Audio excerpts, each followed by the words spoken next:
Hello everyone, आज हम discuss करेंगे एक बहुत ही interesting subject which is Hindu law.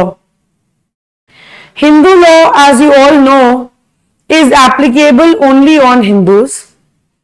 Hindu law में कुछ पोर्शन है which is codified and there is some portion which is uncodified.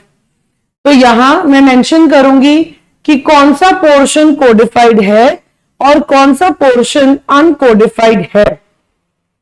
If we see the codified portion of Hindu law, Hindu marriage act is codified, Hindu adoption and maintenance act, Hindu minority and guardianship act and also Hindu succession act. ये 4 areas आपके codified हैं। लेकिन जब हम uncodified portion को देखते हैं तो अनकोडिफाइड में हम कवर करते हैं जॉइंट हिंदू फैमिली, जहां हम कोपार्सनरी भी डिस्कस करेंगे। Then the concept of partition, karta. So these are some of the areas which are uncodified in Hindu law.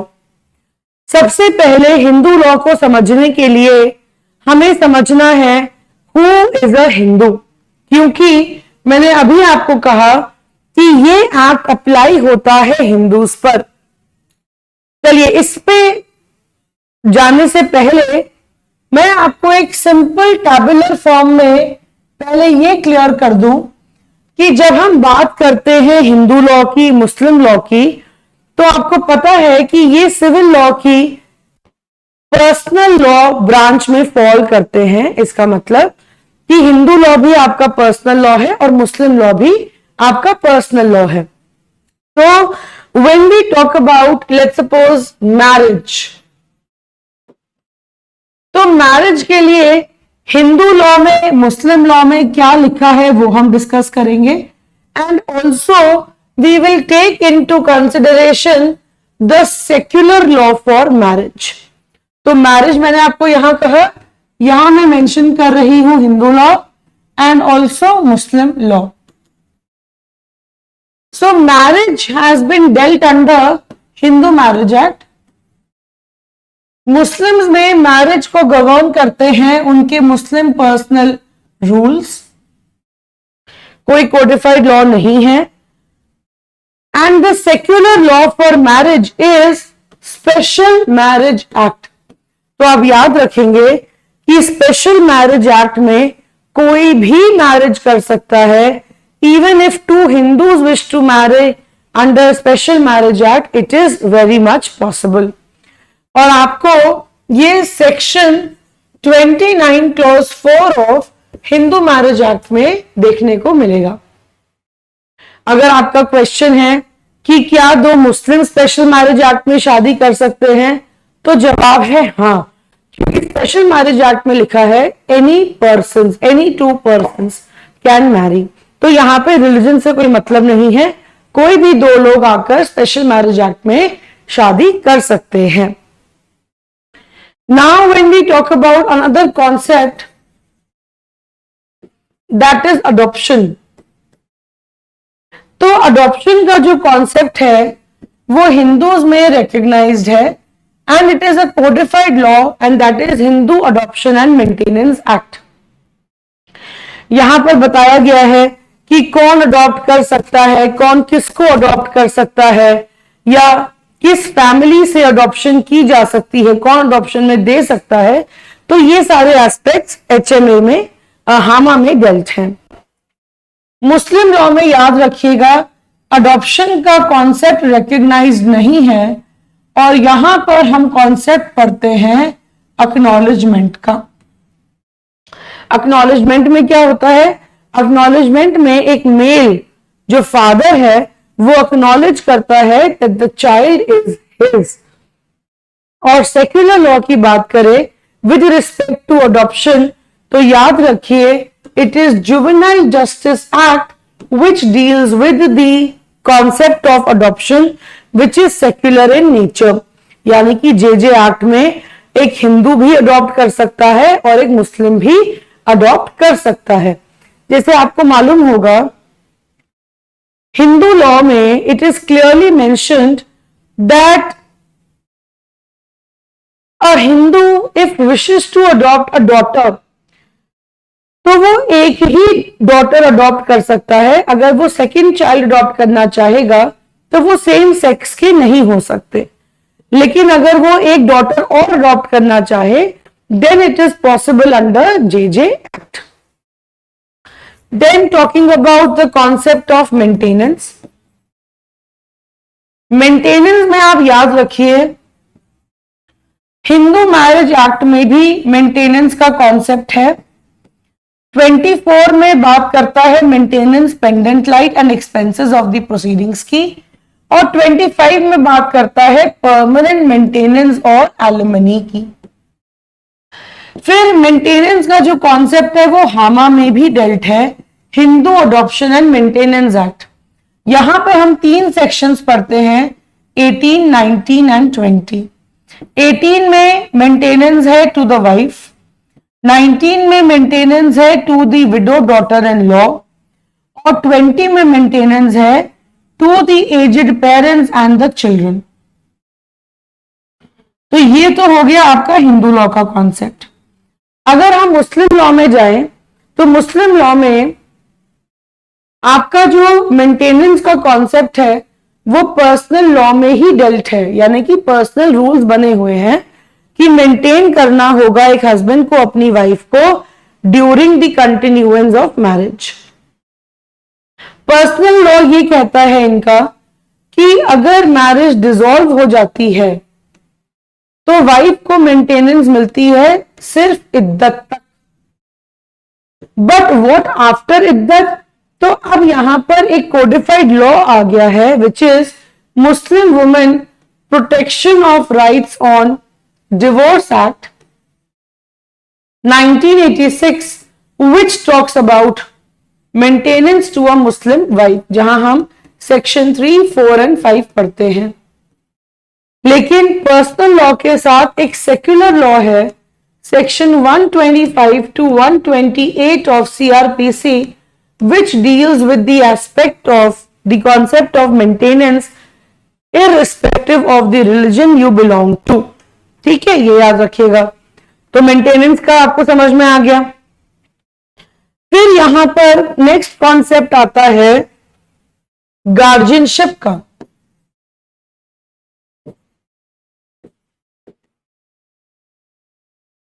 Hindu law, as we all know, it is codified in this aspect also. We have Hindu Minority and Guardianship Act. Muslims में अगर हम देखें तो law codified नहीं है, इसलिए मुस्लिम personal rules या मुस्लिम personal law. और अगर हम सेक्युलर लॉ पर आ जाएं तो गार्जियंस एंड वार्ड्स एक्ट है 1890 का, which is followed, which is also a secular law. तो हिंदूज भी इसको फॉलो करते हैं और मुस्लिम्स भी इसको फॉलो करते हैं। Then comes the next concept of succession. अब सक्सेशन आपको मालूम है Hindu again it is codified और मुस्लिम्स में मुस्लिम पर्सनल रूल्स हैं। और अगर हम इसका सेक्युलर लॉ देखते हैं तो सेक्युलर लॉ है इंडियन सक्सेशन एक्ट। लेकिन देखिए इंडियन सक्सेशन एक्ट के अकॉर्डिंगली अगर एक हिंदू ने मुस्लिम से मैरिज करी तो वहां पे प्रॉपर्टी गवर्न होगी इंडियन सक्सेशन एक्ट से। लेकिन अगर एक हिंदू ने हिंदू से ही मैरिज करी so as per section 21A of special marriage act the property will be governed by Hindu law itself. So this is a small table which you can remember, और इससे आपको पता चलता है कि कौन सा एस्पेक्ट कैसे डील होगा under Hindu, Muslim and the secular law, right. अब मैंने आपसे जो डिस्कशन स्टार्ट की थी वो ये कहकर की थी कि हमें पहले ये पता होना चाहिए that who is a Hindu, right. तो यहां पर हम हिंदूज को देखिए कैटेगराइज करते हैं। फर्स्ट,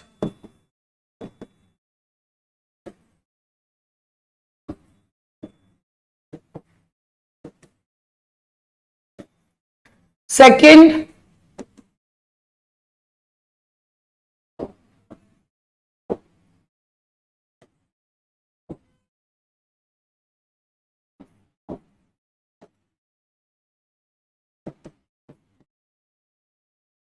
बुद्धिस्ट, जैन्स और सिख्स ये सेपरेट 3 रिलीजन्स है, पर इन्हें गवर्न करता है Hindu law.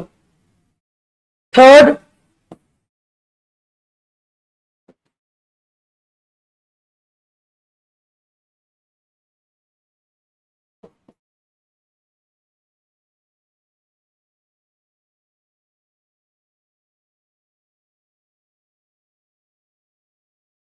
and fifth is Hindu by conversion or reconversion or by choice। तो देखिए, अब यहां पर जब हम बात करते हैं, इसको हम एक एक करके डिस्कस कर लेते हैं। When I say Hindu by religion, देखिए हिंदू बाय रिलीजन का मतलब है a person who follows the tenets of Hinduism, Hindu religion.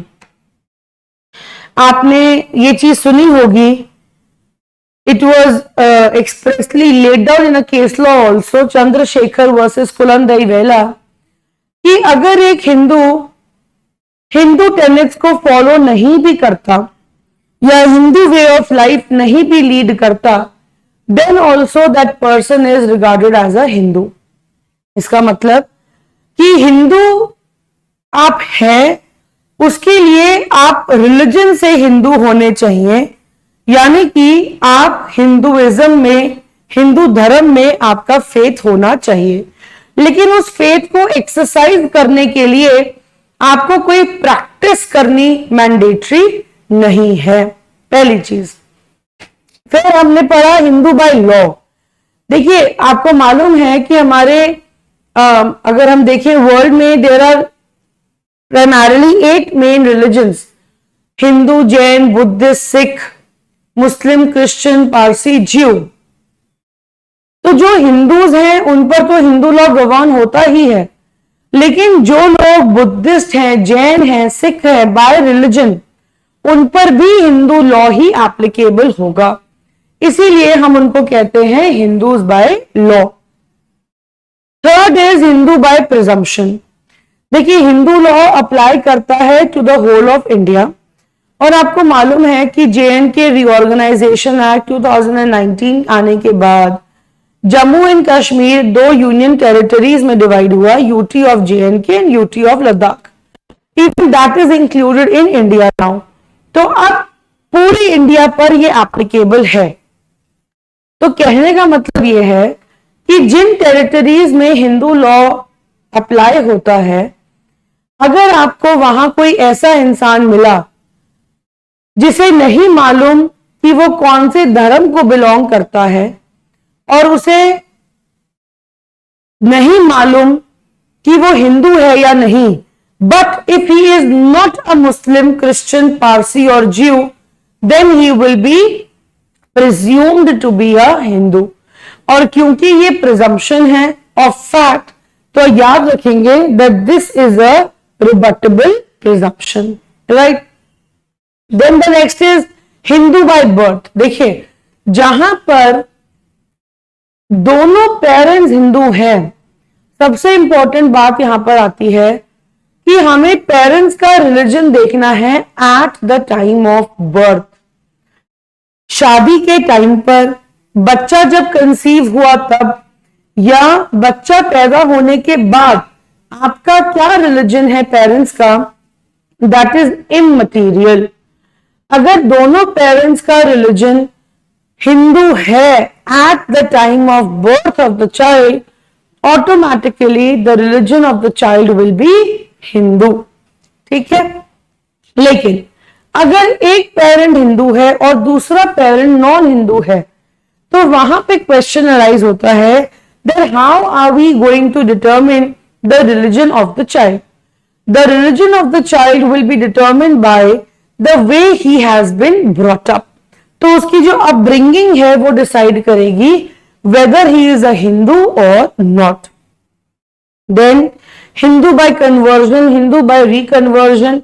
Conversion का मतलब हुआ कि पहले आप इस्लाम को बिलोंग करते थे, अब आप हिंदू बन गए। पहले आप हिंदू थे, फिर इस्लाम में गए, फिर आप हिंदू बन गए। तो ये है कन्वर्जन और रिकन्वर्जन, इसे ही हम कहते हैं हिंदू बाय चॉइस। देखिए एक केस है यहां पर पेरुमल वर्सेस पुन्नु स्वामी का, जिसमें यह कहा गया कि अगर आपने वो फॉर्मल सेरेमनीज परफॉर्म कर दी या अगर आपने अपनी इंटेंशन को डिक्लेयर कर दिया that you wish to be governed by Hindu faith, तो आप कन्वर्ट हो जाते हैं हिंदुइज्म, हिंदू फेथ में, राइट। सिर्फ आपकी जो इंटेंशन है वो बोनाफाइडी होनी चाहिए, मैलाफाइडी नहीं। Mala fide intention, as you have must have seen the cases Sarla Mudgal versus Union of India and Lily Thomas versus Union of India, तो आपको यही सब बातें ध्यान रखनी है। और हिंदूज में मैंने आपको कैटेगरीज बता दी, by religion, by law, by presumption, by birth, by conversion, reconversion और बाय चॉइस। यहां पर यह भी लिखा है कि हिंदू लॉ अप्लाई नहीं करता शेड्यूल्ड ट्राइब्स पर, लेकिन अगर सेंट्रल गवर्नमेंट नोटिफाई कर दे तो हिंदू लॉ गवर्न करेगा शेड्यूल्ड ट्राइब्स को भी। अब जैसे मैंने आपको हिंदू बाय बर्थ में बताया एक कॉन्सेप्ट कि जहां पर एक पेरेंट हिंदू है और दूसरा पेरेंट नॉन हिंदू, यहां आप केस मेंशन कर सकते हैं मेनका गांधी वर्सेस इंदिरा गांधी का। अब उस केस में क्या हुआ था, यहां पर संजय गांधी का क्या रिलीजन है इस पे डिस्प्यूट था, क्योंकि फादर उनके पारसी थे, मदर उनकी हिंदू थी, और क्योंकि मदर ने ओपनली उनको एज अ हिंदू ही उनकी अपब्रिंगिंग करी थी, so Sanjay Gandhi was determined as a Hindu by birth, right. तो यहां पे वो हिंदू बाय बर्थ ही माने गए। I hope this is clear to everyone. Now when we talk about the other concepts, देखिए किसी भी एक्ट को याद करना मुश्किल नहीं है। अगर मैं आपको हिंदू मैरिज एक्ट की ही फॉर्मेशन बताऊं तो हिंदू मैरिज एक्ट में सेक्शन 1 डील करता है शॉर्ट टाइटल एंड एक्सटेंट। जब किसी एक्ट में कमेंसमेंट नहीं लिखा होता उसका मतलब है कि उसकी डेट ऑफ इनैक्टमेंट ही डेट ऑफ इन्फोर्समेंट है।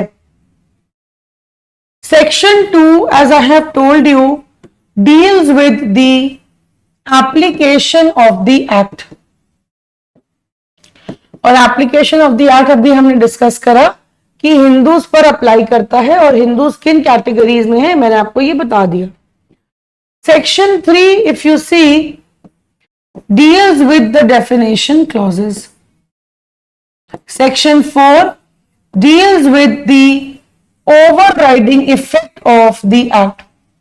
देखो ओवरराइडिंग इफेक्ट का मतलब होता है कि इस एक्ट के आने के बाद इससे पहले जो भी हिंदू लॉ अनकोडिफाइड था अब इसकी रेलेवेंस नहीं रही।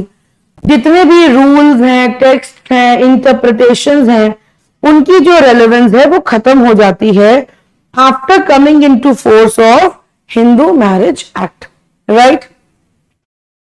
सेक्शन 5 में there are 5 conditions which are related to